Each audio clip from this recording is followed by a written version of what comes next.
Boss అనే వ్యవస్థ తరఫున ఈ మధ్య బ్రాహ్మణుల గురించి, బ్రాహ్మణ వ్యవస్థల గురించి రకరకాల సమావేశాలు పెట్టడం వల్ల బ్రాహ్మణుల గురించి కించపరుస్తూ, అవమానపరుస్తూ శ్రీ మంద కృష్ణ మాదిగ గారు ఎంఆర్పిఎస్ వ్యవస్థాపక అధ్యక్షులు ఇంతకుముందు ఇదే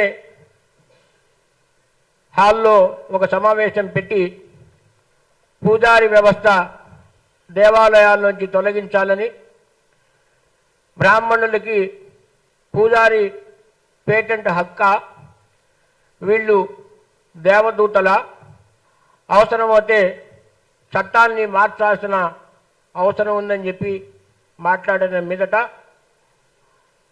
అలాగే నిన్న 7వ తారీఖున గుంటూరులో కూడా సమావేశం పెట్టి బ్రాహ్మణులను, బ్రాహ్మణ వ్యవస్థను అతను మాట్లాడిన విధానం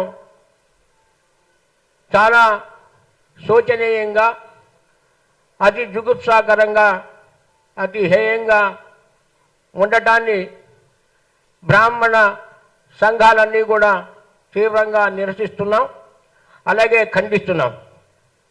బ్రాహ్మణులు అంటే కనుక సమాజంలో ఒక గౌరవప్రదమైన జీవితాన్ని గడుపుతూ ఎవరి జోలికి రాకుండా వారు కార్యక్రమాలు లోకా సమస్త సుఖినో భవంతు అనే విధంగా గుళ్ళల్లో పూజలు చేస్తూ గురికి వచ్చిన భక్తుల కులాన్ని అడగకుండా గోత్రనామాలతో అర్చన చేస్తున్న బ్రాహ్మణ వ్యవస్థను కించపరుస్తూ మాట్లాడిన విధానం చాలా ఆక్షేపణీయం.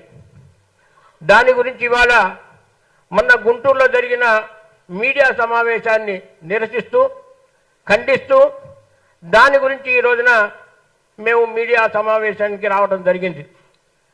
ఈ 75 సంవత్సరాల్లో ఏనాడు కూడా బ్రాహ్మణులు బయటికి రాలేదు. బ్రాహ్మణుల మీద దాడులు జరుగుతున్నాయి, పూజారుల మీద దాడులు జరుగుతున్నాయి, బ్రాహ్మణ మంత్ర మీద దాడులు జరుగుతున్నాయి, పవిత్ర గ్రంథాల మీద దాడులు జరుగుతున్నాయి, మంత్ర అర్థాల మీద కూడా దాడులు జరుగుతున్న సందర్భం కూడా మేము ఏనాడు ఆక్షేపించలేదు. అయితే మా ఉనికికే ప్రమాదం జరిగే విధంగా నిన్న గుంటూరులో మందకృష్ణ మాదిగ గారు మాట్లాడిన తర్వాత మేము అతనికి కౌంటర్ ఇవ్వడానికి ఇక్కడ రాలేదు, వాస్తవాలు చెప్పడానికి వచ్చాము. మా గురించి మాట్లాడటం వద్దని చెప్పడానికి వచ్చాము. ఆ విషయాలన్నీ కూడా మా boss chief coordinator Shri Basavaraj Srinivas గారు సవివరంగా మీకు వాస్తవాలు తెలియజేస్తారు.